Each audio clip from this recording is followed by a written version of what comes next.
dipersembahkan oleh Retorika itu penting menurut Anda? Substansi retorikanya, bukan retorikanya. Kalau retorika Pak Jokowi bagus, disenangi oleh orang banyak. Tapi substansinya apa? Gitu. Karena yang sama bisa dilakukan untuk petani, untuk nelayan, untuk pendidikan, daripada untuk beriklan selama bertahun-tahun. Kita tidak bagi-bagi kelas, tapi bagi-bagi tugas. Indonesia ini besar, Indonesia ini luas. Tidak bisa hanya diurus oleh satu partai. Teman-teman aja di media aja sudah ngomong kok berapa menteri itu bukan, udah jelas. Oh tidak, kalau misalnya Gerindra bisa berkuasa, Pak Prabowo Hatta dipilih, kita akan bagi peran. Apa prestasi dia yang bisa kita banggakan sebagai pemimpin publik? Ini Indonesia, bukan batalion. Beda dia pimpin pasukan dan beda dia pimpin rakyat sipil. Selamat malam, selamat datang di Mata Najwa. Saya Najwa Shihab, tuan rumah Mata Najwa. Indonesia akan segera memutuskan siapa yang akan duduk di tampuk kekuasaan. Kandidat hanya ada dua dan keduanya tak mungkin sempurna. Maka membedah kandidat jadi hal mutlak agar kekurangan dan kesalahan bisa dielak. Siapa yang ingin memimpin bangsa harus mau ditelaah dan diperiksa. Antara dua yang kini memberi janji, manakah yang lebih layak memimpin negeri? Inilah Mata Najwa. Jokowi atau Prabowo?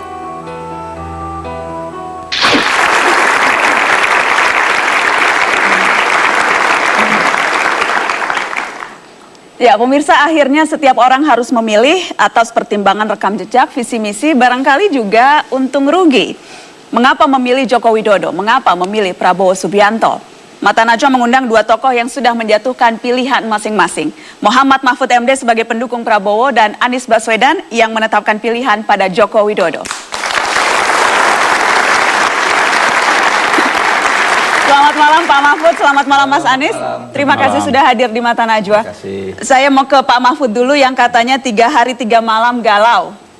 Dilema, bahkan sempat menangis. Sebegitu sulitnya untuk Anda memilih Prabowo sampai harus menangis? Untuk memilihnya sih tidak sulit.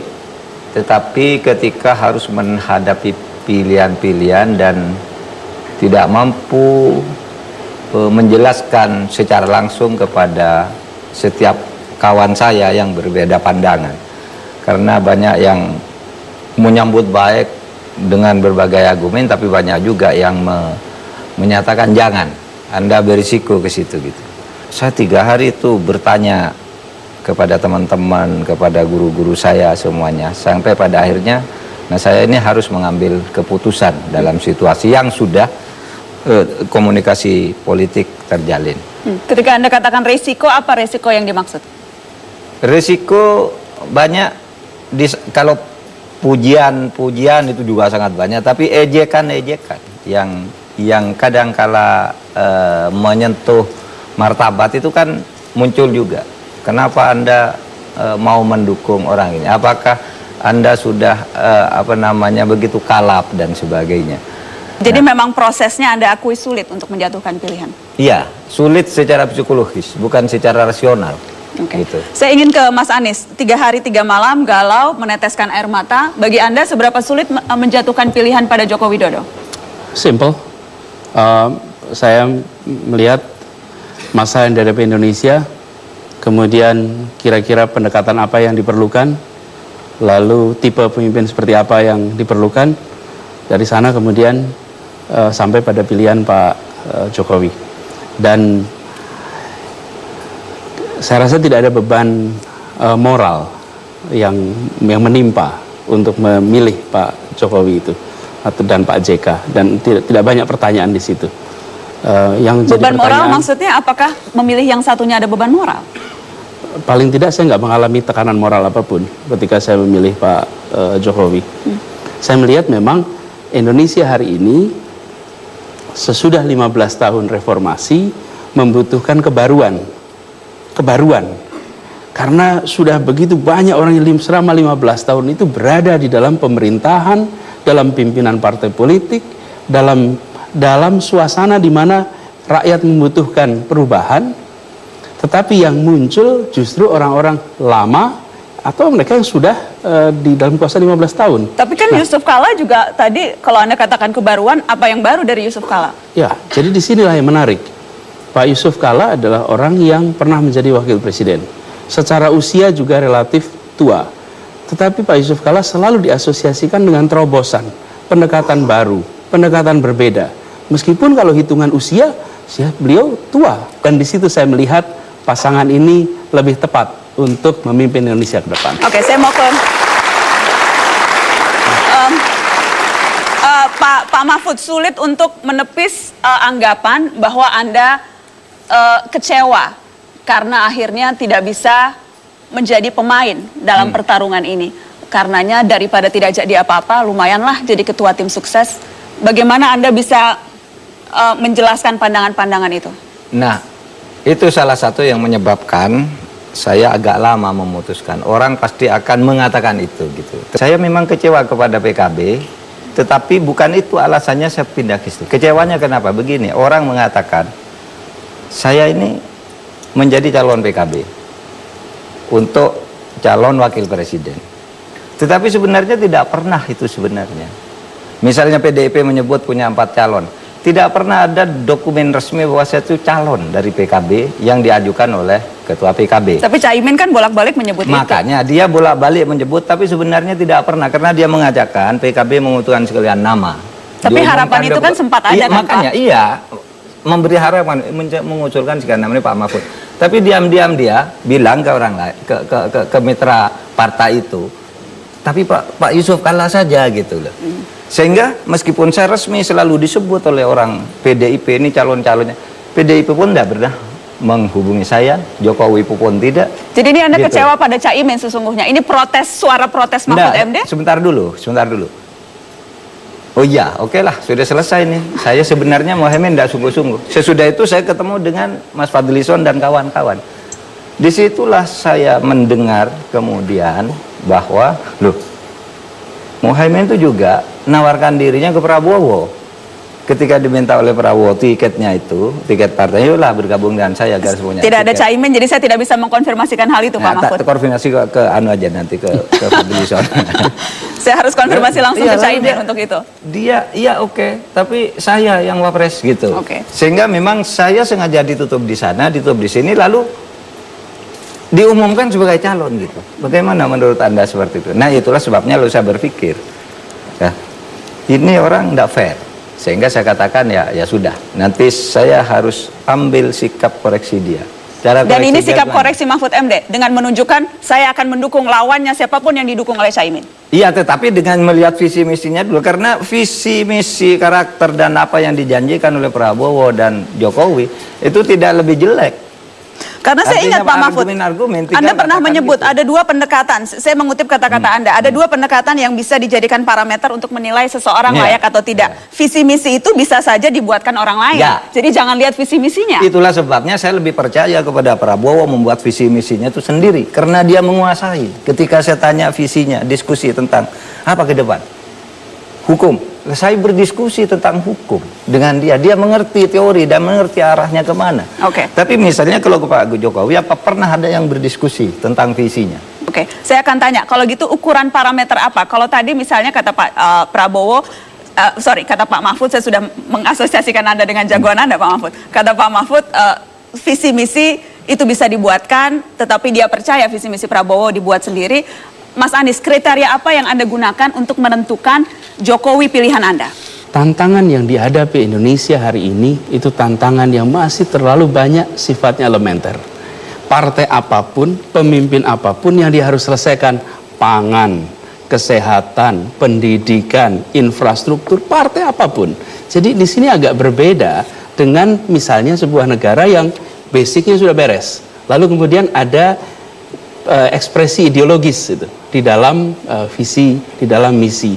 Jadi tentu itu menjadi faktor yang perlu diperhatikan.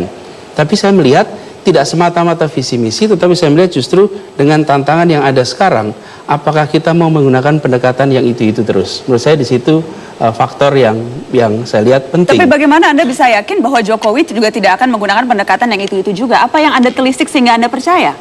Lihat dari apa yang dikerjakan selama ini, cara mengerjakannya selama ini. Dan kalau kita lihat Pak Prabowo dengan Pak Hatta misalnya, Kalau bicara teksnya saya rasa cukup bagus itu.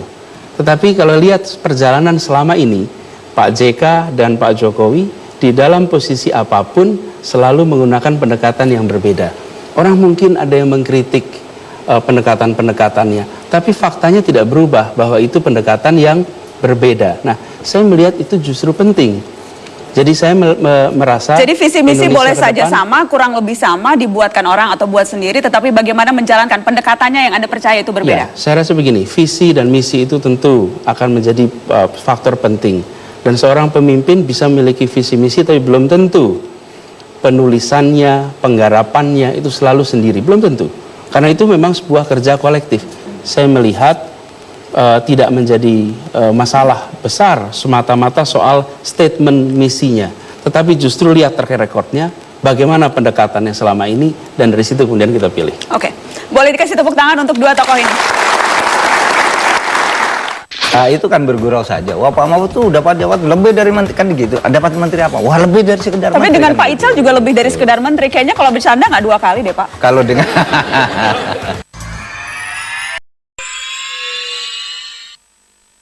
Dipersembahkan oleh, didukung oleh, Karena masing-masing sesungguhnya dari 2 orang yang berdiri di depan kita ini, adik-adik, bapak-bapak, ibu-ibu, adalah orang yang dulu sempat menyatakan siap menjadi calon presiden dan sekarang mendukung orang-orang yang telah resmi mendaftar sebagai calon presiden. Saya ingin tanya, seberapa Anda, Pak Mahfud, merasa bahwa Prabowo akan lebih siap mengukur dari persiapan yang Anda lakukan sendiri? Seberapa Prabowo akan bisa lebih siap menjadi presiden dibandingkan Jokowi? Dan nanti pertanyaan yang sama kepada Mas Anies. saya kira kalau dari sudut implementasi kebijakan dan mengontrol perjalanan bangsa ini secara terencana, saya kira Pak Jokowi lebih siap, Prabowo lebih siap. Karena begini, kita lihat di setiap pidatonya itu berisi visi kenegaraan. Tapi kalau Anda dengar pidatonya Pak Jokowi, di mana dia pernah bicara Indonesia ke depan itu apa? Dia saja hanya mengatakan, saya mau kerja. Udahlah, itu nanti itu kan sudah ada yang ngurus. Saya akan kerja. Jadi Anda Cuma mengukur gitu. dari cara menyampaikan pandangan? Oh iya dong, penting. Retorika itu penting menurut Anda? Substansi retorikanya, bukan retorikanya. Kalau retorika Pak Jokowi bagus, disenangi oleh orang banyak. Tapi substansinya apa? Gitu.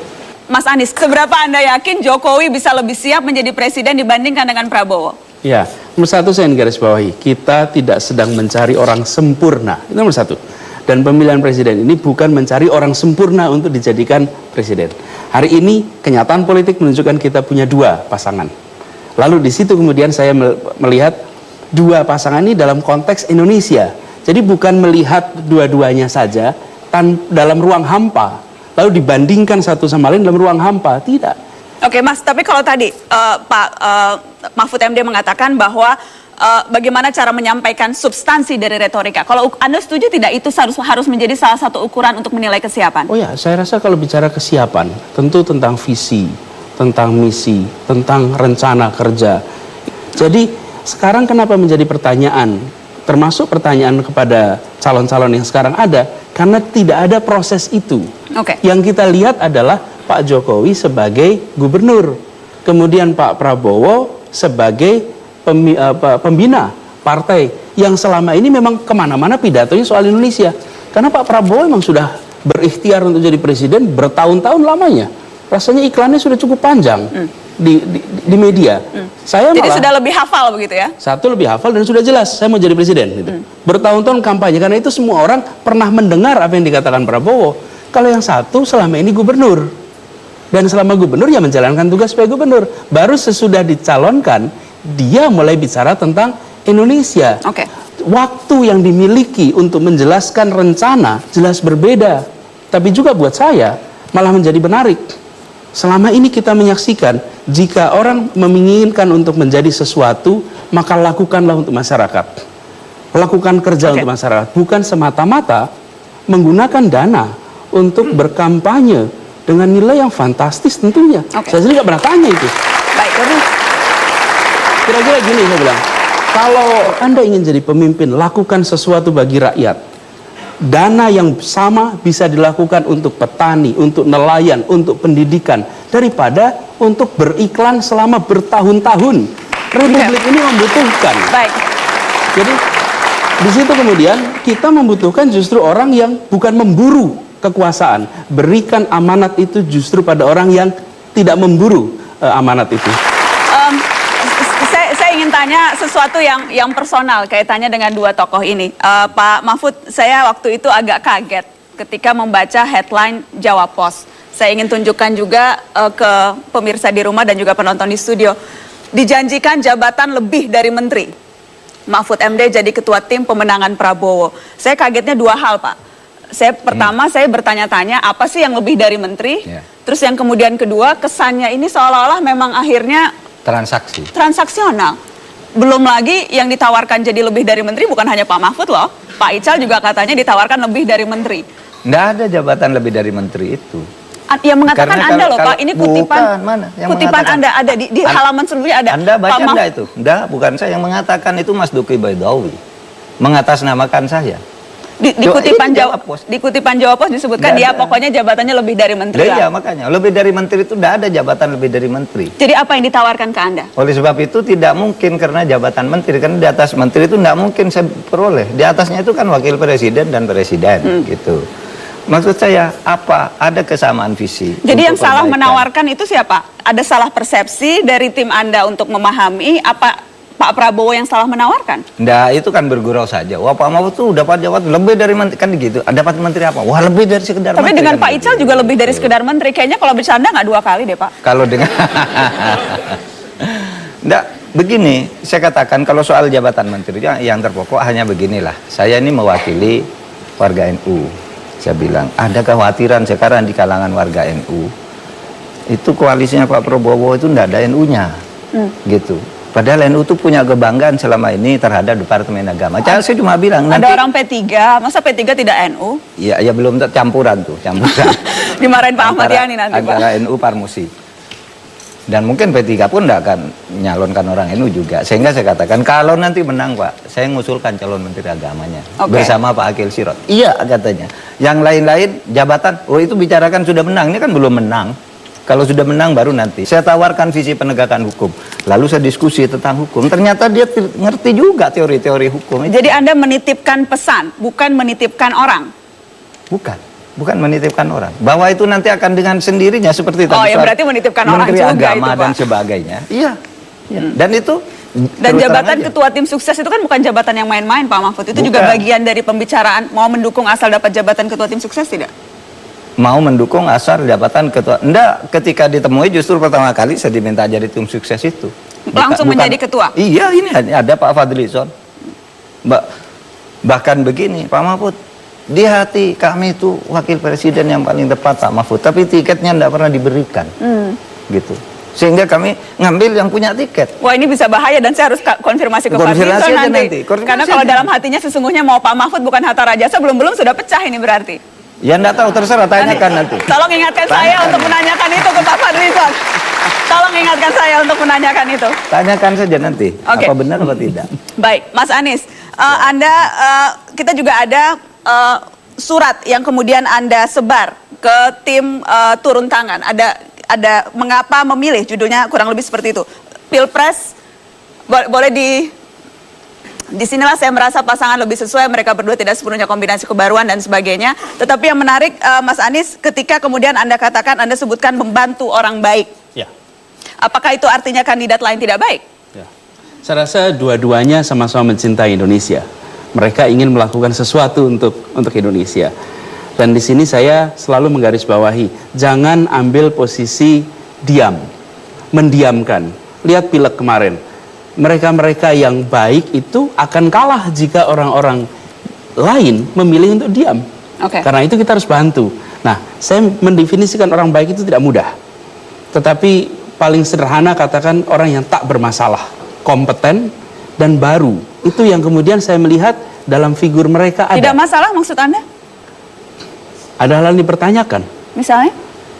Catatan masa lalunya, kemudian track record di pemerintahannya, dan itu kita semua tidak punya bukti lengkap tentang masalah-masalah, tapi ada potensi masalah yang sebenarnya harus dibereskan. Mas Anies, ketika kemudian Anda sekarang secara tegas menyatakan dukungan terhadap Joko Widodo, saya harus tanya sama dengan yang saya tanyakan kepada Pak Mahfud MD, apakah ini memang cara Anda untuk mengunci posisi tertentu supaya tidak ketinggalan ambil bagian di pemerintahan nanti?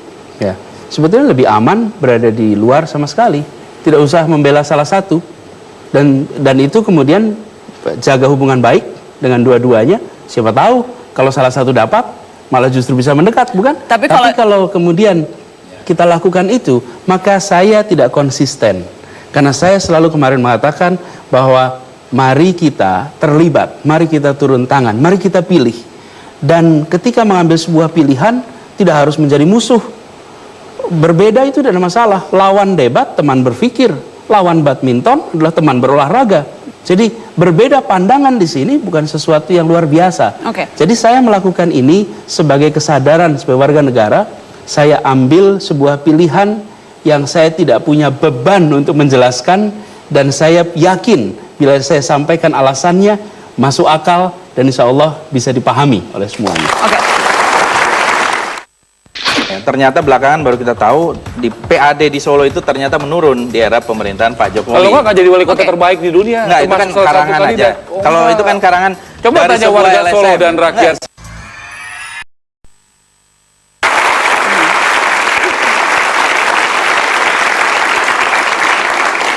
Jokowi atau Prabowo, itulah tema kita malam ini. Jadi mengapa harus memilih Jokowi, mengapa pula ada yang mantap memilih Prabowo? Saya undang Ketua DPP PDI Perjuangan Marwarar Sirait dan Wakil Ketua Umum Partai Gerindra Fadlizon untuk berorasi. Kita beri tepuk tangan Bang Ara. Silakan Bang Ara yang memulai. Akan ada waktu 1 menit 60 detik Bang Ara. Tolong yakinkan kenapa orang harus memilih jagoan Anda, Jokowi. Nanti Bang Fadlizon juga akan diberikan waktu yang sama untuk meyakinkan mengapa harus memilih Prabowo. Bang Ara silakan menghadap ke penonton. Kita akan beri waktu 1 menit untuk bisa menyampaikan argumen-argumennya. Kita mulai dari sekarang, silakan Bang Ara. Ya, kenapa harus memilih Jokowi? Dari segi kepribadian, dia sederhana. Lihat apa yang dia pakai. Mulai dari sepatu, mulai dari celana, bajunya, semua sangat sederhana. Seperti yang dipakai juga oleh kebanyakan rakyat Indonesia yang masih berjuang mengatasi kemiskinan yang dialami. Kita lihat juga kepribadian dia yang lain. Dia begitu merakyat. Dia menyatu dengan rakyat. Dia tidak ada di depan rakyat atau di belakang membuat rakyat menghadapi masalahnya sendirian. Dia ada bersama rakyat pada saat masalah itu ada. Pada saat banjir dia tidak meninggalkan, dia hadapi. Dia tahu persoalan itu belum selesai, tetapi dia tidak tinggalkan masalah itu. Bicara berikutnya soal tegas. Dibuktikan bagaimana pada saat menjadi gubernur. Terima kasih Bang Ara. Apa? Sudah 1 menit. Sudah 1 menit, nanti bisa diteruskan, tetapi yang jelas sudah kita dengar. Boleh tepuk tangan sekali lagi untuk Marwarar Sirait. Silakan Bang Ara bergabung. Saatnya saya minta Wakil Ketua Umum Partai Gerindra juga berorasi, waktunya juga sama 60 detik. Mengapa memilih Prabowo? Silakan, Bang Fadli. Terima kasih Najwa. Assalamualaikum warahmatullahi wabarakatuh. Selamat malam Bapak-bapak dan Ibu-ibu. Kenapa memilih Prabowo Subianto? Pak Prabowo Subianto adalah seorang pemimpin yang kita butuhkan pada zaman ini. Setiap zaman membutuhkan seorang pemimpin yang sesuai dengan zamannya. Kita membutuhkan pemimpin yang jujur, pemimpin yang berani, pemimpin yang cerdas, pemimpin yang mau melayani kebutuhan-kebutuhan masyarakat. Kejujuran itu sangat penting. Jangan sampai kita memilih pemimpin yang hanya dibalut oleh pencitraan, ingkar janji, dan sebagainya. Kita butuh pemimpin yang berani. Berani di dalam mengatakan yang benar itu benar, yang salah itu salah. Kita butuh pemimpin yang cerdas, karena kita banyak masalah yang harus kita selesaikan. Dan kita butuh pemimpin yang mau melayani masyarakat, karena pemimpin itu bukan untuk dilayani, tapi melayani masyarakat. Oleh karena itu, Prabowo Subianto dan Hatta Rajasa adalah pemimpin yang kita butuhkan pada hari ini. Terima kasih. Terima kasih. Bang Fadlizon, silakan bergabung. Dua-duanya meyakinkan. Mengapa Prabowo, mengapa Jokowi? Saya ingin minta komentar Bang Ara dan kemudian nanti Bang Fadli bisa mengomentari. Apa tanggapan Anda soal seberapa Anda teryakinkan oleh Fadlizon ketika tadi bilang jujur, berani, cerdas, tidak pencitraan, tidak ingkar janji? Begini, tentunya kalau posisi Mas Fadli dan saya sudah punya posisi yang tentu meyakini akan mendukung apa yang kita yakini dengan calon presiden kita masing-masing tentunya. Mas Jokowi tadi saya lanjutkan, dia berproses. Pemimpin itu bagaimana dia jadi wali kota. Pada saat dia jadi wali kota, dia melakukan pelayanan publik. Ya, bagaimana pelayanan publik, pendidikan, kesehatan, bagaimana orang membuat KTP dengan lebih cepat, bagaimana Solo ya bukan diakui saja oleh warga Solo tetapi oleh Indonesia dan juga internasional begitu banyak. Bahkan dia menjadi wali kota termasuk yang terbaik di dunia. Pada saat dia menjadi gubernur, 2 tahun ini begitu banyak perubahan. Makanya Mas Fadlion juga mau mendukung kan menjadi gubernur. Kan begitu, kalau rekornya nggak bagus di Solo nggak mungkin didukung. Nah, jadi jelas menjadi gubernur dia juga melakukan perubahan. Ada bagaimana kartu Jakarta Pintar, kartu Jakarta Sehat. Bang Fadli? Saya kira betul. Kita tidak ingin pemimpin yang ambisius. Apa ciri-ciri pemimpin ambisius itu? Dia belum menyelesaikan tugasnya, tetapi kemudian mau tugas yang lain. Ya kan? Dan itu yang saya kira sedang dihadapi. Kalau misalnya janjinya 5 tahun, ya 5 tahun diselesaikan. Itu artinya tidak ambisius. Mendukung juga, belum waktu di selesai Solo, 5 tahun, kita melihat didukung. Karena sudah 2 kali, waktu sekali ya. Kalau mendukung tidak ambisius kan begitu. Kalau berlawanan dikatakan ambisius. Jadi nggak konsisten juga gitu. Belum, artinya biar selesai dulu. Silakan Bang Fadli. Nah, kalau kita lihat, ya kami mendukung. Dengan waktu itu komitmen akan 5 tahun. Kan? 5 tahun. Di Solo belum selesai. 5 tahun. Di Solo tapi kan sudah pernah sekali. Terus kita menghadapi Jakarta. Jadi pada saat tertentu bisa dimaklumi, saat yang lain tidak? Masalahnya begini, ada satu masalah. Ya. Masalahnya adalah kita membutuhkan ketika itu di Jakarta. Dan kita belum tahu banyak ya. Ternyata belakangan baru kita tahu di PAD di Solo itu ternyata menurun di era pemerintahan Pak Jokowi. Kalau nggak jadi wali kota terbaik di dunia. Nggak, itu kan karangan aja. Kalau itu kan karangan. Coba tanya warga Solo dan rakyat. Silakan. Oh, jelas itu. Tapi kalau kita lihat dalam hadiah mayor itu kan itu bukan satu institusi yang ini ya. Semua orang bisa. Saudara Ara ini bisa jadi anggota parlemen terhebat di Indonesia, bisa. Nah, ada institusinya. Rakyat yang menilai. Nah, justru itu. Jadi kalau kita lihat, kalau tadi dikatakan ambisius, ya ambisius itu. Kalau misalnya kita menggunakan 3 kriteria untuk menentukan pemimpin, rekam jejak termasuk rekam jejak kepemimpinan yang tadi Anda sebutkan, karakter personal, kemudian visi misi. Karena saya tahu Anda berdua adalah orang yang dekat dan mengenal secara dekat. 2 sosok ini, Anda dekat dengan Pak Jokowi, Anda dekat dengan Pak Prabowo. Saya dekat juga dengan Pak Jokowi. Dekat juga, berarti Anda bisa menggambarkan karakter personalnya untuk orang-orang yang hanya bisa melihat dari layar kaca. Kalau menurut saya Pak Prabowo itu karakter apa adanya, ya. Kalau dilihat dari backgroundnya, dia adalah latar belakang militer, ada ketegasan dan disiplin. Pak Prabowo selalu mengatakan, bedanya tentara dengan gerombolan itu disiplin. Sehingga kedisiplinan itu menjadi satu faktor yang penting. Nah ini kemudian yang sering ditangkap oleh orang lain misalnya seolah-olah misalnya ada emosional. Tidak, ini bukan emosional dan temperamen, ini masalah gaya. Bung Karno itu adalah juga seorang yang sangat temperamental dalam arti yang lain. Kalau marah Bung Karno itu Amerika kita setrika, Inggris kita linggis katanya gitu. Kalau Pak Prabowo marah gimana? Pak Prabowo masih pakai pantun gitu ya. Jadi saya ingin klarifikasi satu hal, kalau marah lempar handphone? Nggak pernah. Tidak pernah. Saya selama berkawan dengan Pak Prabowo ya sejak 20 tahun lebih ya. Waktu itu sama-sama kenalnya dengan saudara Anies Baswedan. Karena ada yang mengatakan itu terkonfirmasi lempar handphone. Tidak. Jadi saya tidak pernah misalnya marah atau apa, apalagi secara fisik tidak pernah. Menyentuh itu tidak pernah. Ya, tapi kalau kepada tentara memang aturannya lain. Supaya mereka tuh disiplin dan ada anak buah kadang-kadang yang... itu terbawa tidak Bang Fadli? Tidak. Sama sekali tidak. Saya ingin minta tanggapan dari Bung Ara soal tadi karakter yang digambarkan oleh Fadlizon soal Prabowo. Itukah juga Prabowo yang Anda kenal? Saya kenal Mas Prabowo waktu tahun 2009 kita bekerja sama ya, sama-sama dan berkomunikasi juga.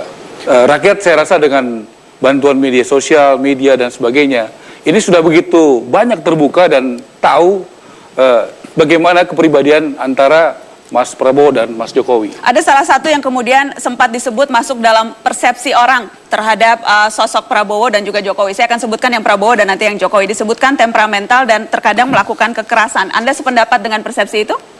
Persepsi itu di publik jujur ada, ya, jujur artinya berkembang ya. Tapi benar apa tidak, tentunya kita serahkan kepada publik. Oke, tadi saya sebutkan persepsi orang, isu negatif terhadap Prabowo, isu negatif terhadap Jokowi yang saya ingin minta juga tanggapi adalah bahwa ia disebut capres boneka dan tunduk pada kepentingan asing. Jangan jawab dengan statement, dengan tindakan. Kalau enggak, waktu diberikan bantuan asing tapi ngatur-ngatur, harusnya dia terima. Tapi dia berani menolak. Saya rasa itu adalah sikap. Makanya Jokowi ini kan betul tidak banyak bicara, tidak jago pidato. Saya rasa rakyat hari ini tidak perlu pemimpin yang jago pidato berapi-api seperti itu. Dia butuh pemimpin yang bisa bersama rakyat menyelesaikan masalah bersama rakyat. Itu yang dibutuhkan rakyat. Saya sependapat ya. Rakyat itu membutuhkan pemimpin, memang kalau style boleh tidak lembut, boleh keras, boleh berapi-api, boleh lunak. Ya kita masing-masing juga beda-beda stylenya. Tetapi masalah visi, misi dan program itu seseorang itu wajib, apalagi pemimpin, dan artikulasi, karena dari pemikiran menjadi kata-kata, dari kata-kata menjadi tingkah laku menjadi habit, karakter, dan destiny gitu ya. Jadi kalau kita lihat, tidak mungkin seorang pemimpin itu tidak mempunyai pikiran. Nah pikirannya ini apa? Ya memang kemarin ada tulisan misalnya ya, tetapi apakah betul itu visinya Pak Jokowi? Karena ada juga yang menyatakan itu mungkin bukan pemikiran beliau gitu ya. Tetapi kalau kita lihat, jadi harus nggak percaya pemikiran Pak Jokowi? Bukan, maksudnya soalnya ada tulisan yang sama pada hari yang sama ya, gitu dari Pak Beni Susetio. Nanti kan kita ada debat pada saat waktu itu, kita akan lihat lah pemikiran-pemikirannya. Nah, tetapi rakyat juga mesti tahu tindakannya. Ya, misalnya Pak Prabowo, apa yang sudah dilakukan untuk pemberdayaan ekonomi kerakyatan? Misalnya contoh seperti itu. Apa yang sudah dilakukan untuk pluralisme? Bagaimana? Kalau Pak Jokowi jelas bagaimana soal pluralisme, dia bisa mempertahankan Lurah Susan dengan profesionalisme. Bagaimana dia memilih orang di jabatannya? Bukan karena Lurah Susan, bukan karena agamanya apa, bukan karena sukunya apa, tetapi karena kinerjanya dan prestasinya. Itu pemimpin yang dibutuhkan Indonesia ke depan. Itu tegas. Bukan belum menjadi pejabat negara sejak beliau pensiun. Makanya nggak ada record gitu. Kalau bicara proses, Jokowi wali kota, adalah gubernur. mengembangkan civil society. Civil society itu di sektor pertanian, kita melakukan advokasi, kemudian sebagai ketua asosiasi pedagang pasar melakukan Indonesia juga advokasi. sekarang menjadi pasar. Ya, kemudian juga Indonesia menjadi, bukan menjadi produk. ketua umum IPSI. Ya, dari buah, sayur semuanya import. Ya betul. Oke. Jadi apa yang dibuat? import itu yang melakukan adalah pemerintah, bukan siapa-siapa. Gitu. Jadi pemerintah yang melakukan import karena produksi kita kurang. Oke. Bagi-bagi kursi, bagi-bagi tidak ada. Ya. Kita berbicara dengan P3, dengan PKS, sampai dengan Golkar. Percaya nggak bagi-bagi? Silakan tanya Pak Ahmad Yani. Tidak ada. Bahkan P3 mengatakan tanpa syarat. Jangan tanya ini dong Pak Yani. Oke, kalau misalnya kita membandingkan rekam jejak kepemimpinan, yang satu wali kota, kemudian wali kota 2 kali, kemudian gubernur, kalau yang satu di militer, jabatan terakhir Panglima Kostrat sebelumnya. Dan Sesko Abri. Dan Sesko Abri, sempat juga menjadi Danjen Kopassus. Ya. Apakah ini apple to apple, dan kalau memang tidak apple to apple, bagaimana meyakinkan bahwa pengalaman yang di militer akan jauh lebih berguna ketika menjadi presiden dibandingkan dengan pengalaman mengelola birokrasi dan sipil? Ya. Jokowi menjadi wali kota, dia bekerja sama dengan Kodim, yang teman-teman dari TNI, Kapolres yang kepolisian, Kajari yang kejaksaan, pengadilan negeri, itulah namanya musbida. Begitu dia menjadi gubernur, dia bekerja sama dengan Pangdam, bekerja sama dengan TNI, bagaimana dia bergotong royong membersihkan sampah, membersihkan bekas-bekas daripada yang perlu diperbaiki. Anda membandingkan apa nih? Lebih heterogen begitu? Loh enggak, dia sudah teruji mampu bekerja sama di levelnya masing-masing. Pada saat dia jadi wali kota, pada saat dia menjadi gubernur, dia bisa bekerja sama dengan TNI Polri. Lihat hubungannya sangat baik. Bagaimana dengan masyarakat sipil, dengan birokrasi, dengan TNI Polri. Kalau ini saya rasa contoh gitu. Kalau apple to apple mungkin menurut saya agak kurang tepat ya. Tetapi masing-masing pasti punya perjalanan sendiri-sendiri. Karena untuk menjadi seorang pemimpin bisa dari berbagai macam jalan. Nah mengenai Pak Prabowo sendiri, waktu di militer, concernnya terhadap misalnya pertanian sudah ada. Pernah waktu itu Kostrad diperintahkan untuk menanam jagung, apalagi di masa krisis ya. Jadi karena diperintahkan bukan karena kesadaran? Karena kesadaran, inisiatif waktu itu. Baik, Bang Ara, ada tanggapan khusus? Begini, sangat dibutuhkan pemilu yang sangat berkualitas, jujur dan adil. Ya, jujur dan adil. Dalam berbagai survei terakhir saja SMRC itu masih di atas Jokowi 12% sampai 15% di atas Mas Prabowo. Bulan lalu itu. Ya, dan saya yakin bulan depan akan tambah besar lagi gitu. Oke. Pasti itu akan tambah besar lagi. Apalagi kalau Pak JK dihadapkan dengan Pak Hatta, saya yakin pasti Pak JK surveinya lebih tinggi daripada kalau mengenai survei, nah, jadi itu kan saya selesaikan ya. Bisa diutak-atik saya kira. Ya, pada saat dia belum beriklan maksimal, pada saat sudah menghadapi begitu banyak black campaign, kan begitu. Fadli kalau surveinya nggak bagus dia bilang di kotak-atik, kalau bagus dia bilang bersyukur kan gitu. Jadi ya ini jawabannya kan seperti itu. Ya itu jawaban standar politisi lah, jawabannya seperti itu. Kalau bagus dia bilang bersyukur, kalau kurang bagus kotak-atik. Ya politisi seperti itu. Lembaga surveinya marah-marah semua. Oke, kita kasih tepuk tangan dong untuk keduanya. Karena tadi Anda menyebut Pak Hatta Rajasa, saya jadi teringat. Nggak, saya yakin karena kita juga survei terus. Kalau data, kenapa pasangan ini ditakutkan sekali? Begini, Bang Jokowi, saya teringat tadi yang Pak Mahfud MD bilang ada pengakuan bahwa sesungguhnya Gerindra itu lebih maunya sama Pak Mahfud MD dibanding Pak Hatta Rajasa. Jawab dong, jangan saya yang jawab. Makanya saya ingin menanyakan ke Pak Fadli, apakah benar sempat terlontar? Tadi kan Pak Mahfud firm sekali, sempat terlontar ke Mahfud MD. Jadi begini, lebih maunya kalau itu waktu itu sebelum kita misalnya itu dicalonkan oleh saudara Muhaimin dan disebutkan itu mungkin lain cerita, ya kan? Perbincangan itu ketika sedang menawarkan Pak Mahfud MD menjadi ketua tim sukses. Oh bukan, itu sebelum jauh. Maksudnya tuh tadi kesan yang saya tangkap dari Pak Mahfud adalah waktu perbincangan. Waktu perbincangan terus kemudian kata-kata terlontar lebih maunya sesungguhnya Mahfud Enggak, MD. maksudnya kalau itu dicalonkan oleh Pak Muhaimin itu bisa ya. Dan juga jadi Pak Hatta Rajasa kita sudah lama, sudah 2 tahun yang lalu kita komunikasi. Jadi ketika itu ungkapannya hanya sebagai bukan. Dua-duanya bagi kami adalah satu tokoh-tokoh yang kuat. Jadi hanya salah bicara saja. Bukan. Begini saudara Nazwa, kalau kita lihat realitas politik kita tuh perlu 20%.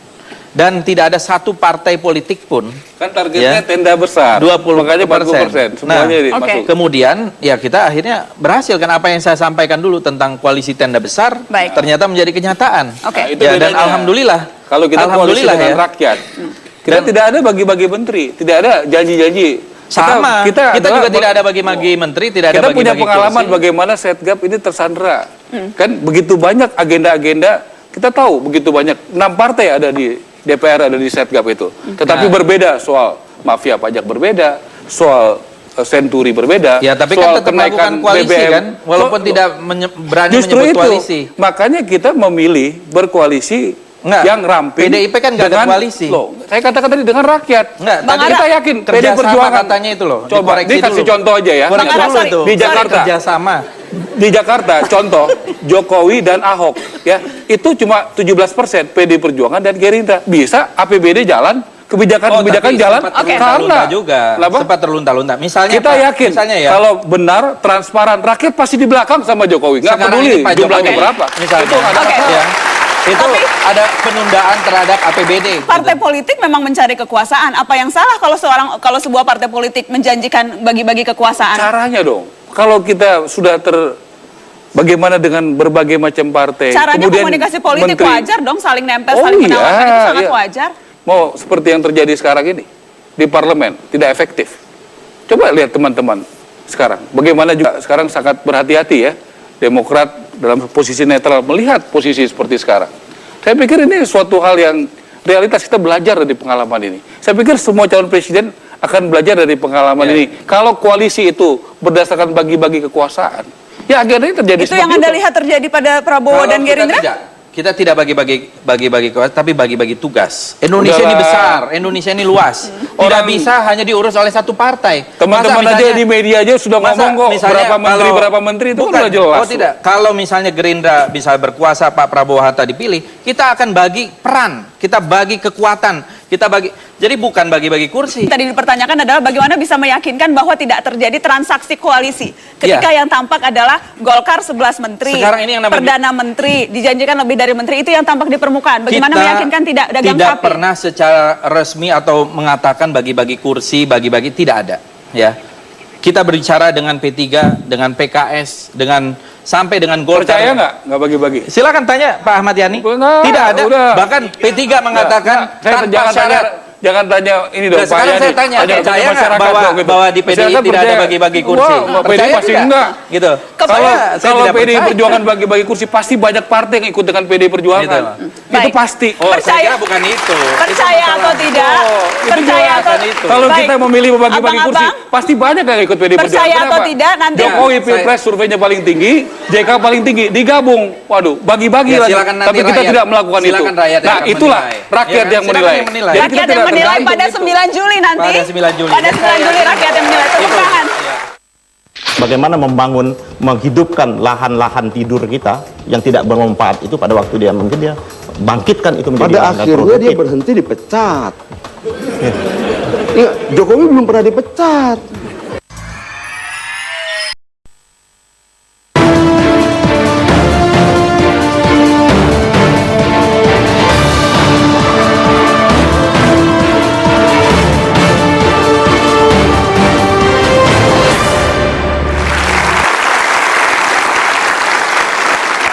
Pemirsa, masih ada beberapa pekan untuk berpikir dan menetapkan pilihan. Akankah Anda memilih Jokowi JK atau ke Prabowo Hatta?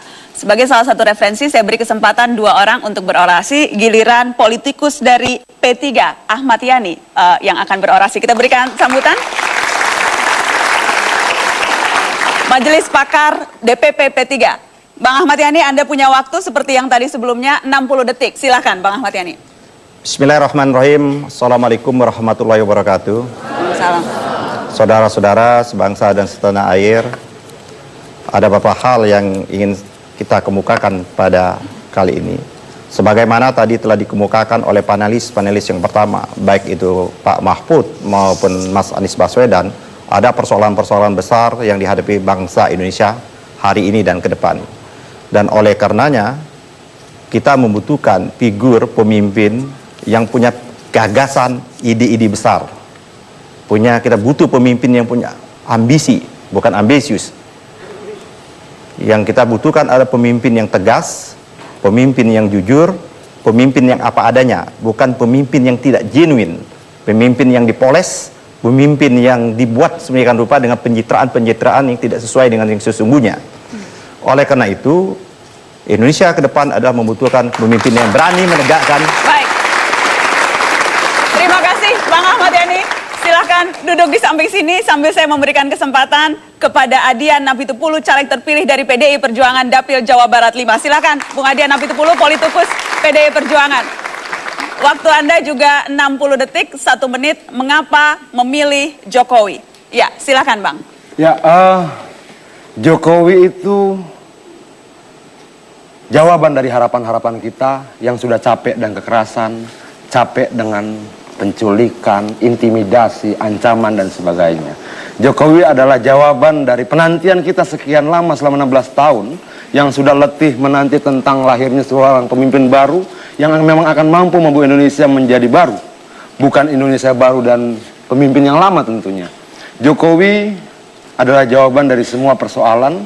Dia berbicara tentang nasionalisme, dia menghargai perbedaan, dia melihat perbedaan tidak sebagai lawan, tapi sebagai kekayaan bagi bangsa ini. Satu hal yang saya pelajari dari Jokowi adalah dia ingin membangun Indonesia seperti taman bunga.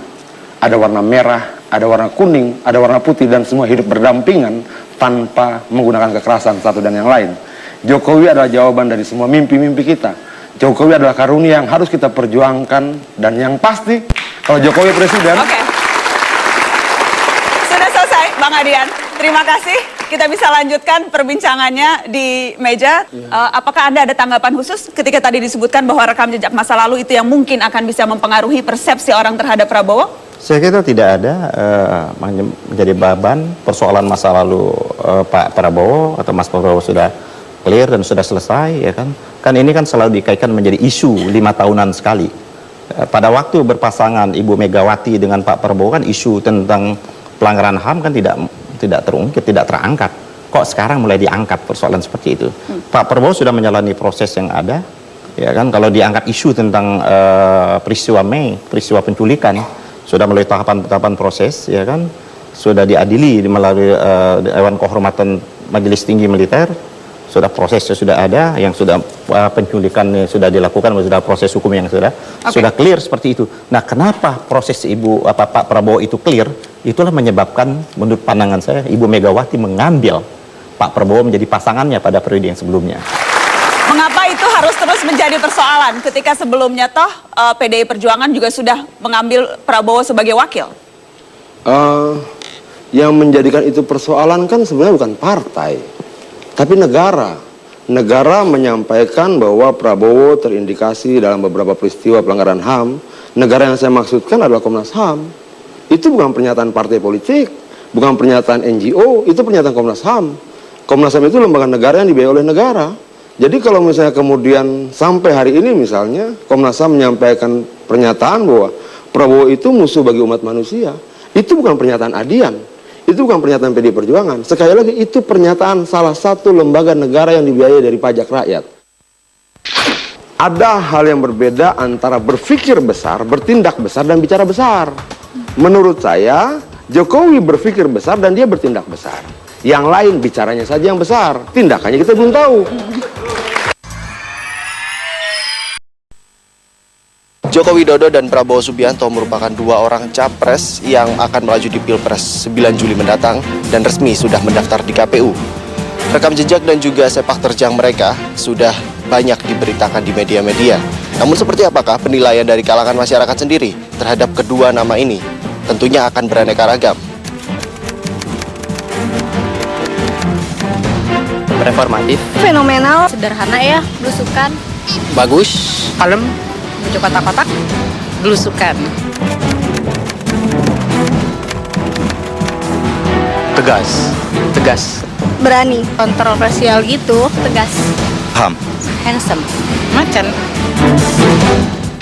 Kita bicara soal rekam jejak, bagaimana perjalanan masa lalu. Apakah itu menjadi kriteria yang penting atau tidak ketika kemudian Anda memutuskan untuk mendukung Prabowo? Seberapa itu penting? Bagi P3 itu adalah yang paling penting kalau kita melihat bahwa Pak Prabowo ini punya gagasan-gagasan besar. Pemimpin itu tidak cukup dia pergi ke sana kemari. Ya kan? Soekarno punya gagasan dan ide-ide besar. Bung Hatta punya gagasan dan ide-ide besar. Muhammad Nasir punya gagasan dan ide-ide besar. Pemimpin dunia itu punya gagasan dan ide-ide besar. Kalau kita lihat Ahmadinejad punya gagasan dan ide-ide besar. Putin punya gagasan dan ide besar. Bagaimana menegakkan negara dan kedaulatan negara. Dan itu kami melihat bahwa ada pada Prabowo. Kita lihat visi dan misinya. Tegas ingin menjaga harkat dan martabat dan kedaulatan. Baik kedaulatan pangan, kedaulatan energi, ya kan, kedaulatan lain. Jadi itu menjadi jauh lebih penting dibandingkan pertanyaan dan keraguan orang terhadap rekam jejak perjalanan HAM dan sebagainya. Itu jauh lebih penting. Menurut Anda, gagasan-gagasan tadi dimiliki juga tidak oleh Jokowi? Semua penting. Tindakan adalah manifestasi dari pikiran. Ada hal yang berbeda antara berpikir besar, bertindak besar, dan bicara besar.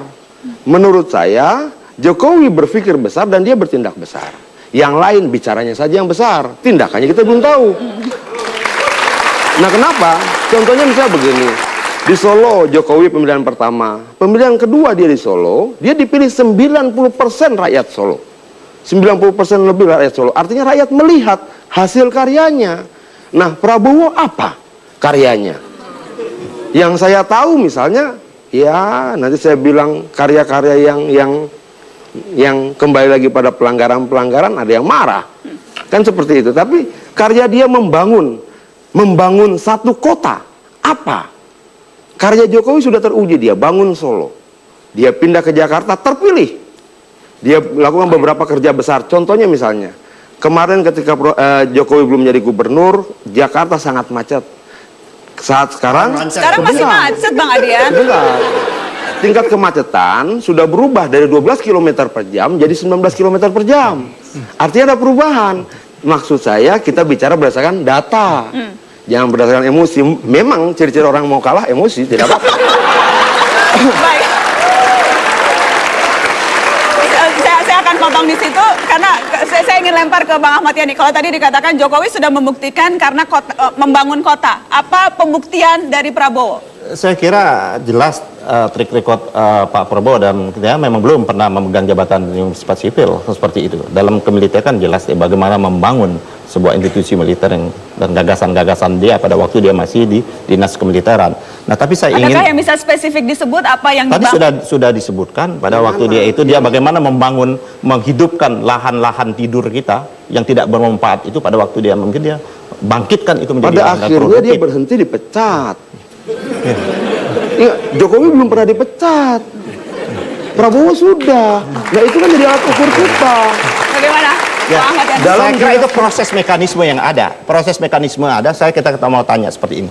Tak kala terjadi penembakan, ya kan kemarin di Gerobokan kemarin itu yang dilakukan oleh oknum-oknum Kopassus, apakah diminta pertanggungjawaban kepada Densus seperti itu? Dia sudah melakukan, itulah jiwa besarnya Pak Prabowo, dia mengambil tanggung jawab itu dalam konteks dia sebagai komandan.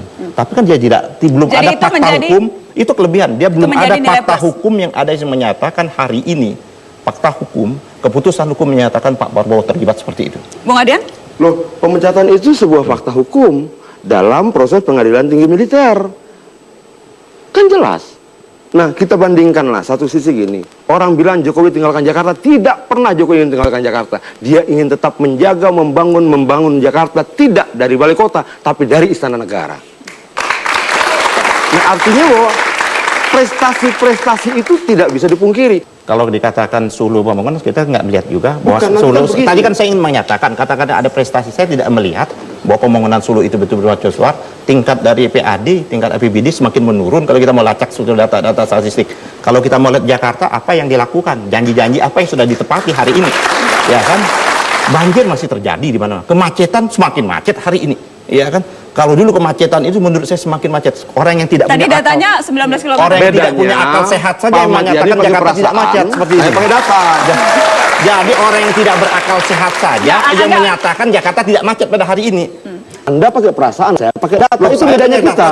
Mana datanya? Angka-angkanya mana? Bukan gini loh. Jangan Anda mengkritik tanpa data. Yang akan jadi persoalan bagi saya begini.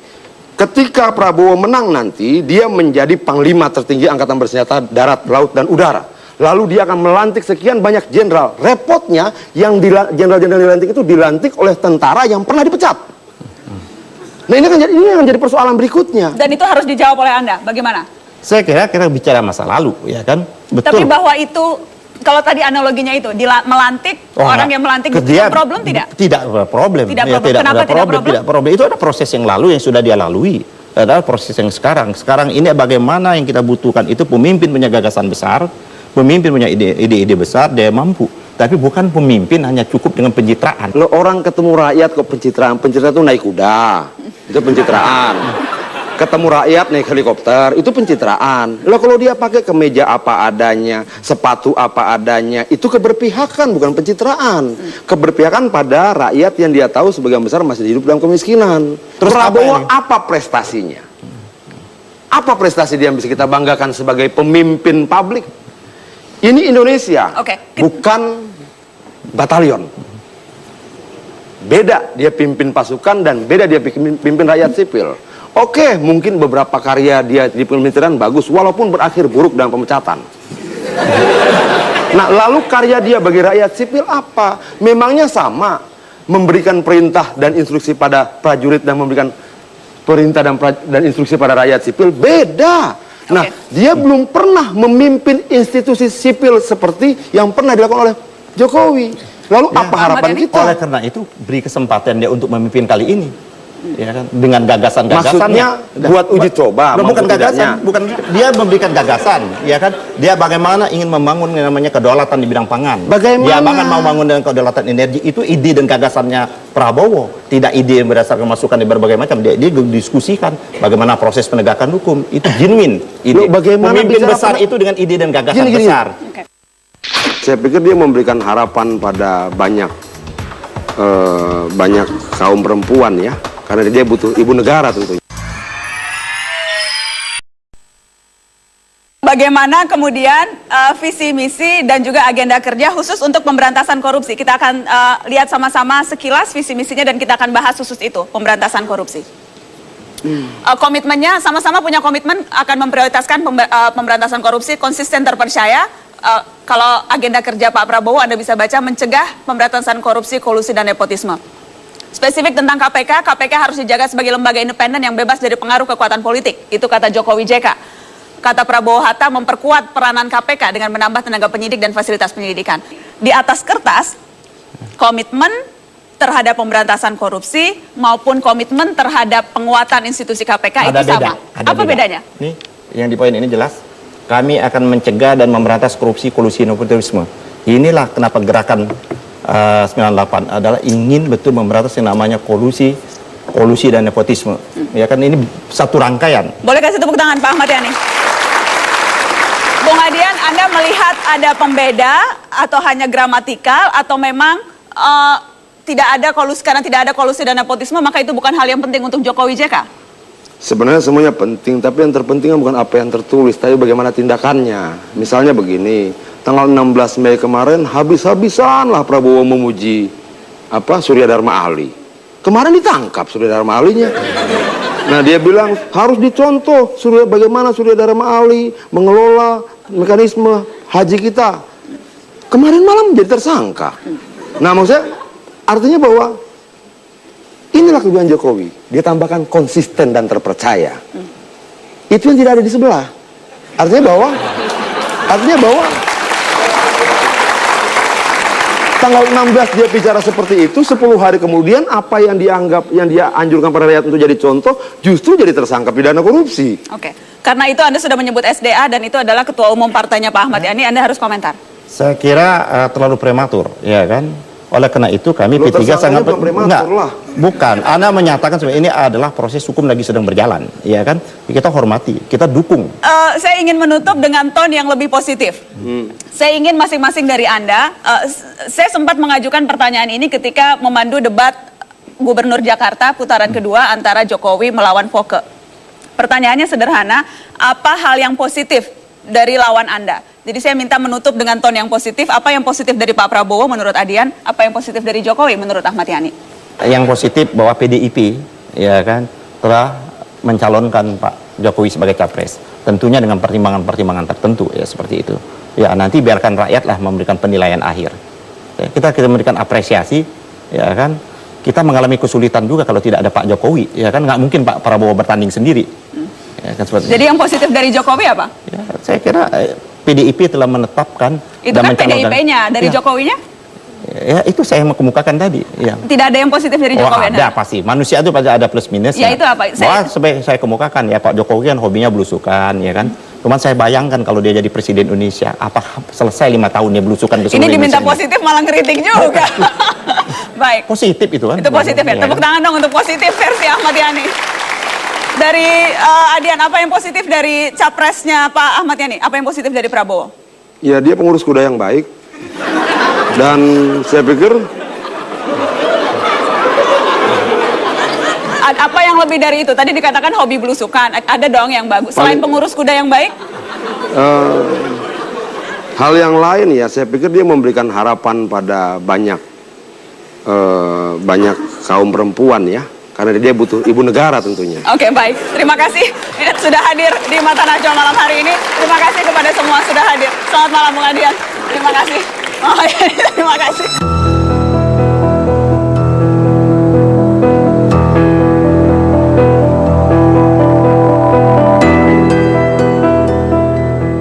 Presiden jabatan sangat istimewa karena bisa tentukan hajat hidup kita semua. Jangan sampai kita salah pilih karena nasib kita bisa saja tersisih. Rekam jejak menjadi penting agar harkat istana tak tercoreng tuduhan miring. Masa lalu tak patut ditutupi agar kewibawaan kelak tak terkebiri. Tapi presiden dipilih untuk kini dan masa depan, bukan untuk digerogoti masa silam. Segala rencana harus diukur dan terukur agar tidak menjadi mimpi yang kabur. Presiden memang hanya manusia, tak luput dari segala kurang dan alpa. Boleh saja kekurangannya ditoleransi, tapi sikap kritis tidak boleh berhenti. Jadi mari menguji mereka yang sedang unjuk diri, karena memilih tak seperti sedang berjudi.